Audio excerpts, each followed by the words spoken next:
I made it. I made this song for this.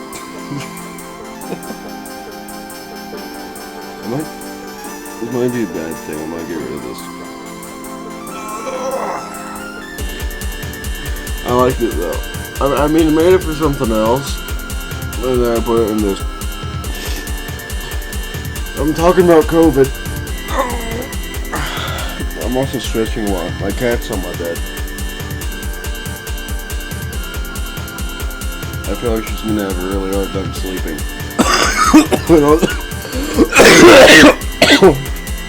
I also have a cold. Okay. Yeah. Remember COVID? I mean, yeah, it kind of sucked. Anybody in a decently populated area was probably locked in their house and stuff. I mean, I wasn't. Not much. Some friends of mine at school, I was about 10 at the time, so this would be around 4th grade. But some people I knew at school would get stuck inside, but I never did. Anyways, I was a young kid, but at the school I was at for only about a year, and I mean, I was doing pretty great. Was happy, had friends, wasn't getting bullied for what was probably the first time in my whole school life. It was nice. Real nice. Well, COVID rolls around. Not much changes for me.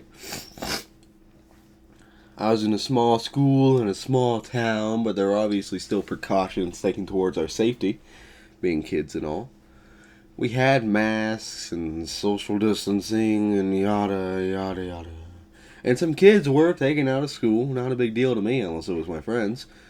But then school would eventually go out. And come the end of summer, the opening of school was delayed by about a month. COVID-related reasons. Can't remember the exact thing, but it had something to do with COVID. First time COVID actually affected me. It interfered with my life in a decently major way. I was happy about it, and obviously kids hate school. But it did affect me in a way I did not see coming. Anyways, I'd get back into school come late September, and it was 5th grade about, yeah. And one of the first things I realized was I was getting picked on. Remember, these are the same kids that never once had a problem with me. Never bullied me, never picked on me, not in any way. Everybody was friends with each other. 4th grade was like a utopia. One of the better years of my life, all in all. But yeah, kids got rude. Out of nowhere. Remember, these are like 10 to 11-year-old kids, so nothing major, but it did make me upset. I mean, I was a 10 to 11-year-old kid. And I have always been a real sensitive guy. Still am. And while before in my life I would normally respond to these things with anger, I mostly ended up having pathetic little outbursts. I would cry and cry and cry and cry and cry, and I would get in trouble for it. I don't know why I acted like that. I never acted like that before, never came to act like it again, but it must have affected me on a real personal level to suddenly be hated on out of nowhere by just about everyone. I mean, it would affect most people, right? if that happened to them. But anyways, these behaviors carried on and on throughout my life from there, and what I came to notice is what people thought was funny.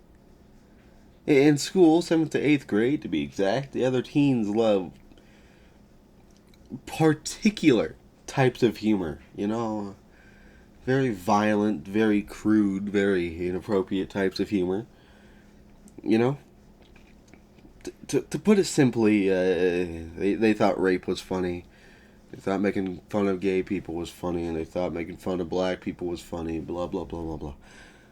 I'm a sensitive guy, as I've said before, and I was really confused why someone would think it'd be funny to be an all-around, no, I can't say that. An all-around jerk. Yeah, jerk. Sure. And ever since then, kids have gotten worse. One of the things I hate the worst is a complete and utter disregard for being kind in any sense of the word, or showing respect, or just being a decent human being. If you act like that, God forbid you act polite. You will get made fun of. It is funny to them just to be kind. Doing the bare minimum isn't even allowed. It drives me mad. And recently, I thought about why people might act like this.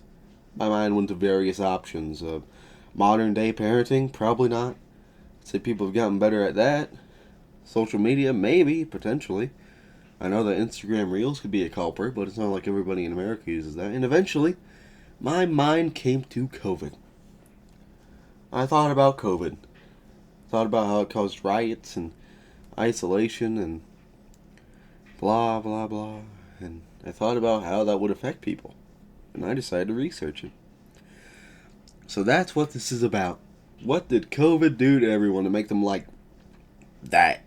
More stubborn, more cruel, all around worse, you know? And I think I've come to a number of potential conclusions. Number one, COVID causes straight up nerve damage. Nervous system damage, whatever. Among other things, but that would obviously affect your mood, right? Number two, COVID isolates people, causing stress, depression, anxiety, etc., etc. And how that somewhat ties back to social media. The it's the phone's fault crowd is ever so slightly correct for once. Good for them. And then number three, COVID caused a breakdown in societal order, regulation, and integration. You can imagine what that would do to people. So, I did some research. Skimmed through various multiple hour-long videos, which I have a very short attention span, so know that was very hard, and came up with that. And now I have to explain it. Oh, okay. Oh, I have a cold. All right. So, if I'm gonna make this make sense, I better start from the top. I think COVID does, in fact, cause nerve damage, according to an article published by a Dr. Mark Allen, PhD, in 2024, which was I have a cold. Which was very bluntly titled, "Yes, COVID affects the nervous system and what to do about it." COVID causes nerve damage by making your immune system cause a hyper-inflammatory response as opposed to a small, localized inflammation. It should be noted that inflammation is normal. That happens. That's a response of your immune system. Hyperinflammation is called that because there is too much inflammation. That's what the hyper means in it. So, what does hyperinflammation do to you? Well, it does things like release cytokines into your body, which could cause things from headaches to autonomic dysfunction. And what does that autonomic dysfunction do? That could, quote, then perpetuate inflammation throughout the body while causing many post-COVID symptoms. Additionally, the article mentions a rise in autoimmune disorders after the COVID pandemic, but doesn't really give any proof that they're directly related outside of a rise following the end of COVID. And I'm pretty big when it comes to correlation and causation. I mean, since there's no direct correlation, that could be anything. You know, people were probably locked away from their doctors during COVID. They might have not been able to talk to people about that, you know what I mean? I'm sure records of all things rised after COVID ended, just because people finally got to mention them. And the article also mentions other ways that COVID can cause nervous system damage, like damage to the endothelium, neurovascular coupling dysfunction, and even breathing dysfunction. Yes, that can cause it. Our body is very fragile, and if we don't get our regular 25,000 some breaths in a day, it messes us up. Which, you want to know what the name of COVID actually is?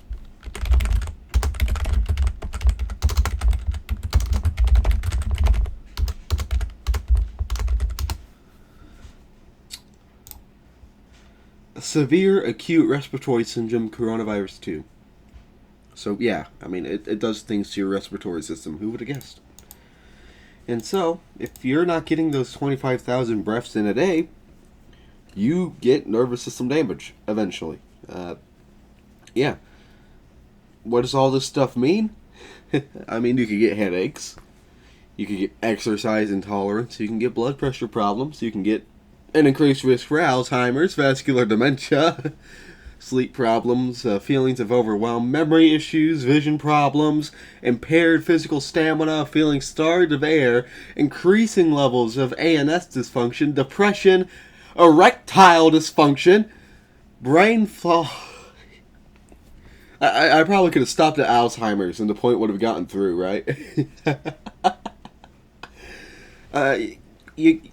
You might be wondering how all this could relate to attitude and mood and behavior, and I mean, you can figure that out. I think I'd be pretty grumpy if COVID gave me erectile dysfunction too. People when they are unhealthy, they don't really perform at their best. I mean, that's what categorizes the disease. It's something that I'm gonna pull up the exact definition.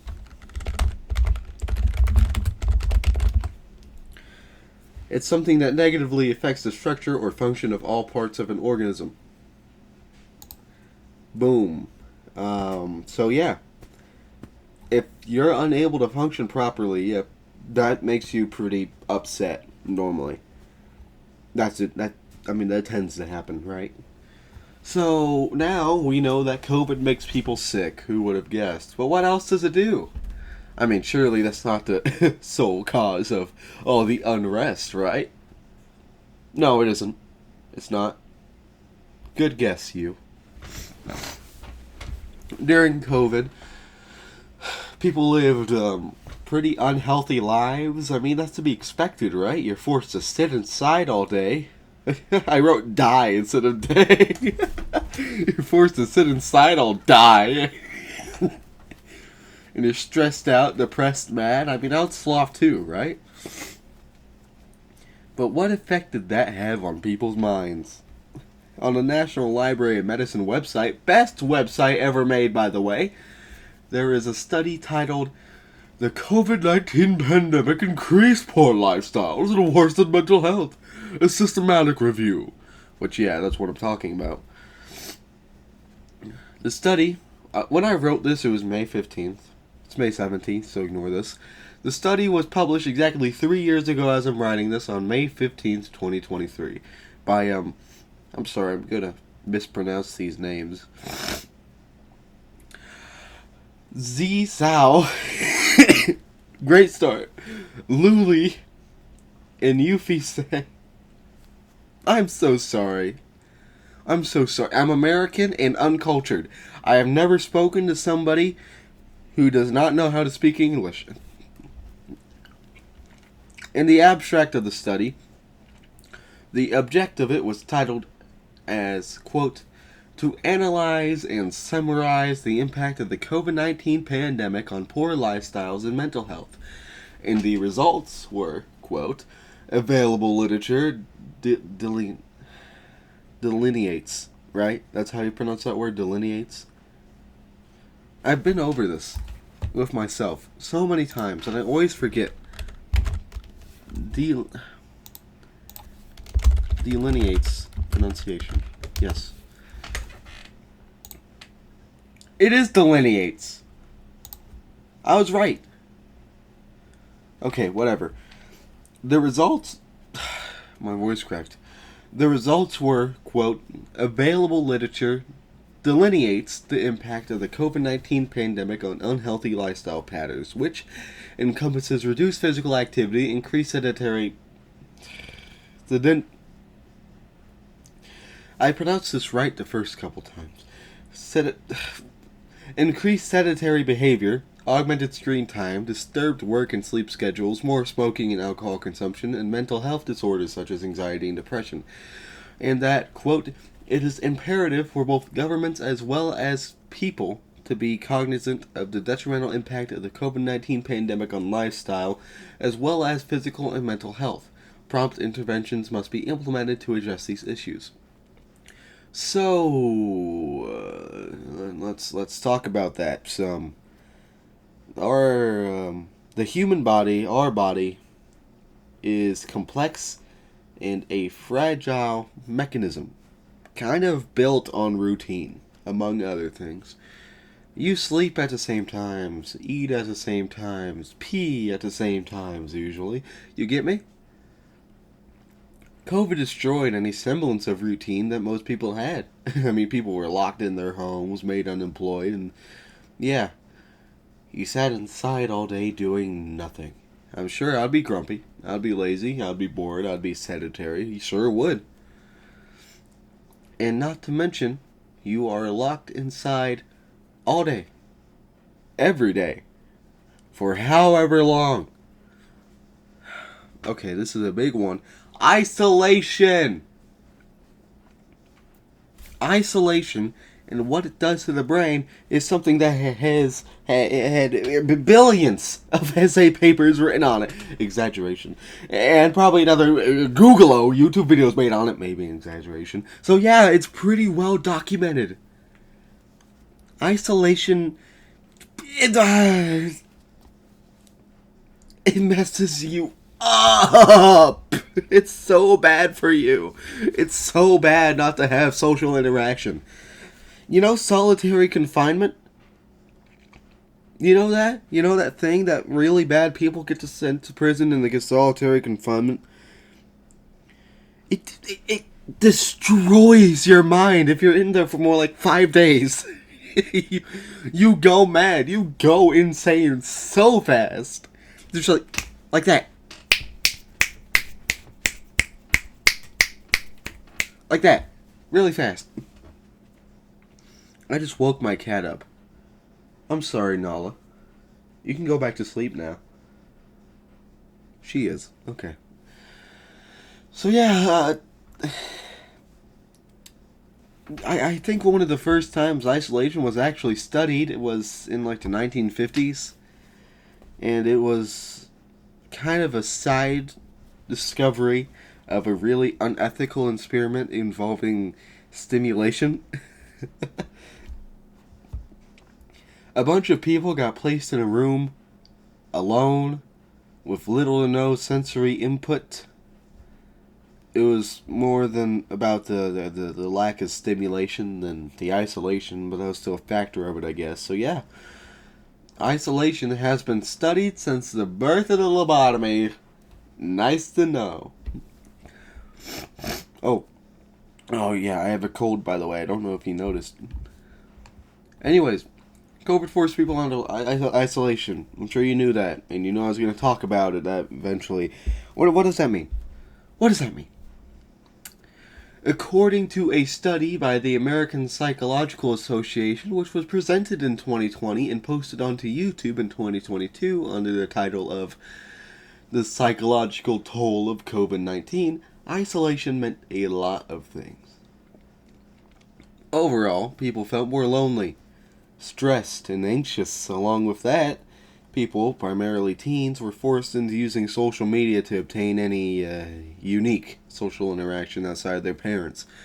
And sometimes, even then, they would have to do it to get any social interaction at all.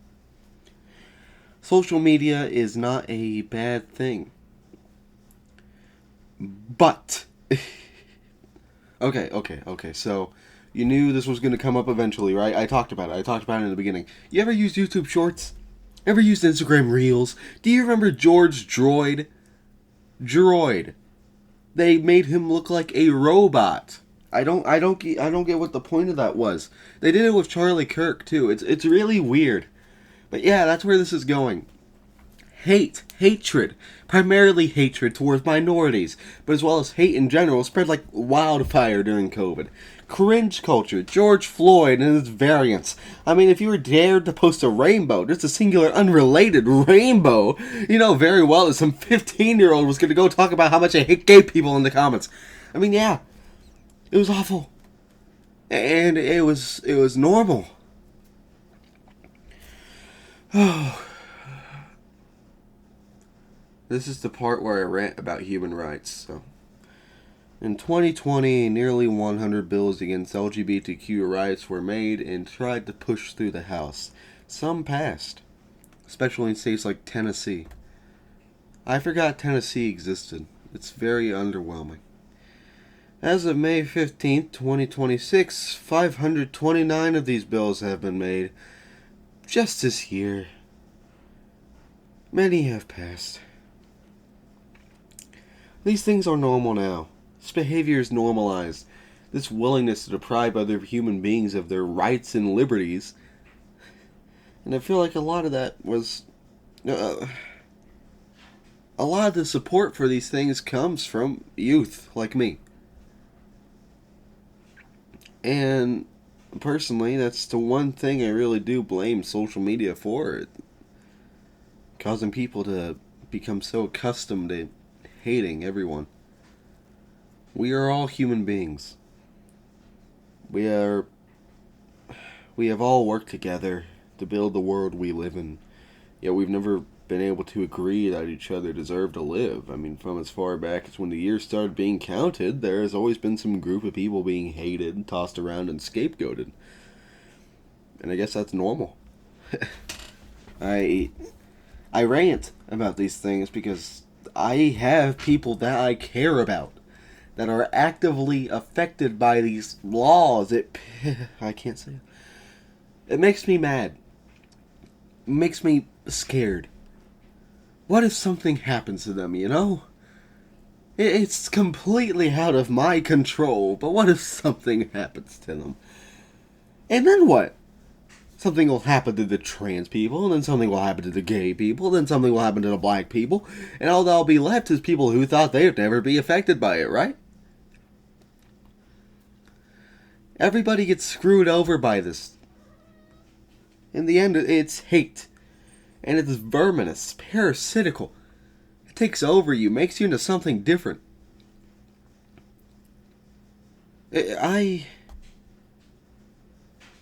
went through an opposite change throughout my life. When I was young, I was taught to hate people. You know, I was taught to do this exact thing, and throughout my life, I've come to meet people that are the exact things I'm meant to hate. And I've come to love them and care about them.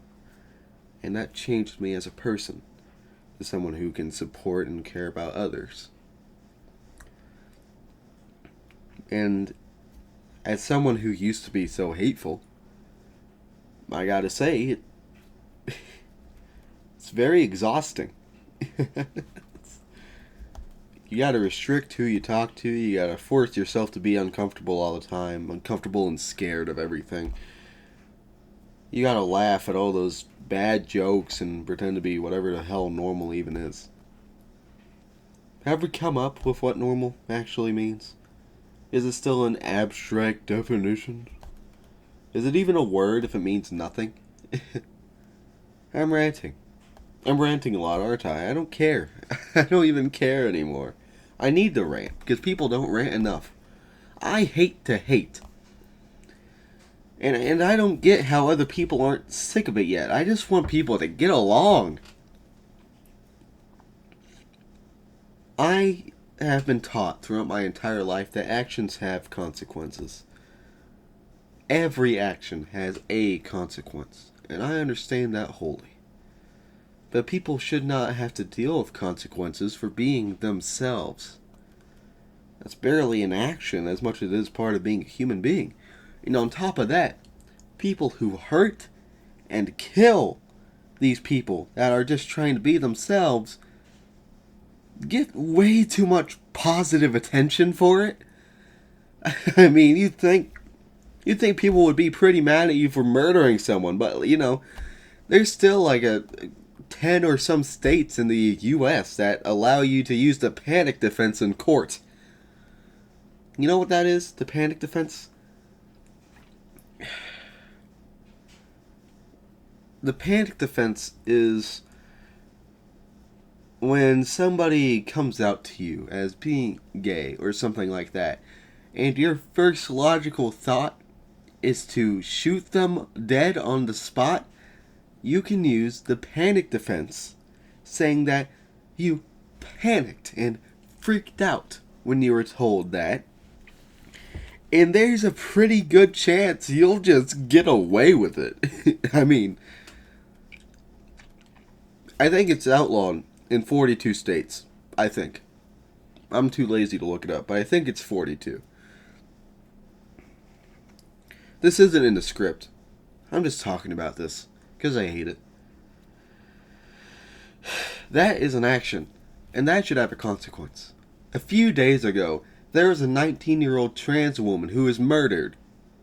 And then the person who murdered her thought they were doing so much good that they just went and turned themselves in thinking people would sympathize with them. And a lot of people did. A lot of people celebrated it.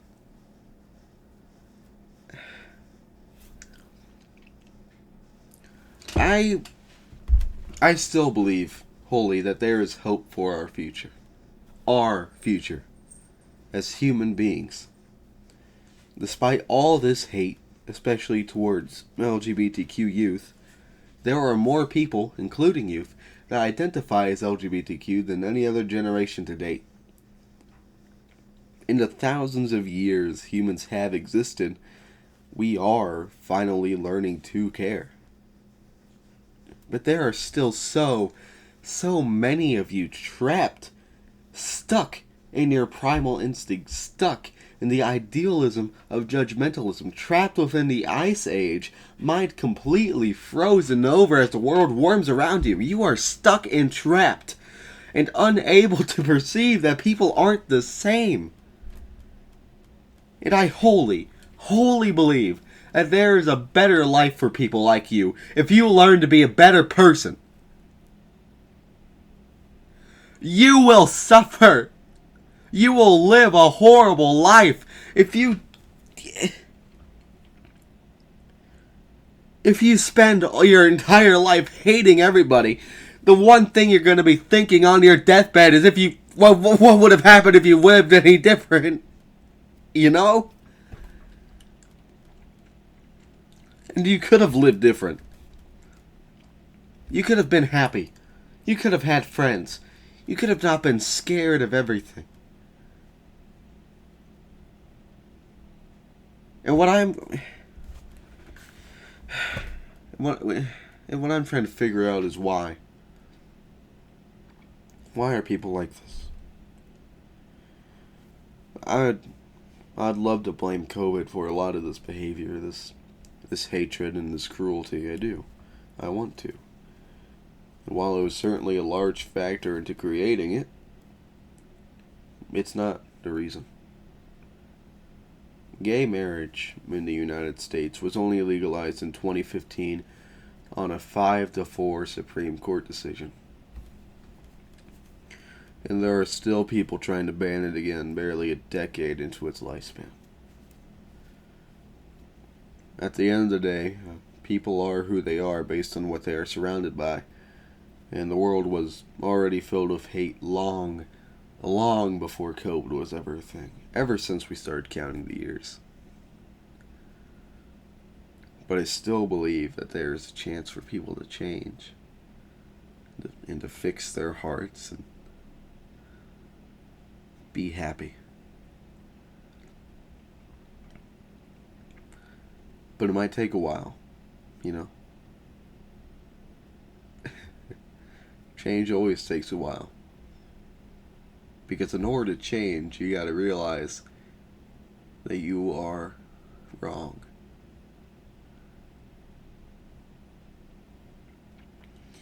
I suppose that marks the end of the first episode. Thanks for listening. I'll be back to yell again sometime. I got 20 other projects I've timed into right now, so I don't expect it to be soon. Stay safe. Love you. I'm gonna play music now. See ya.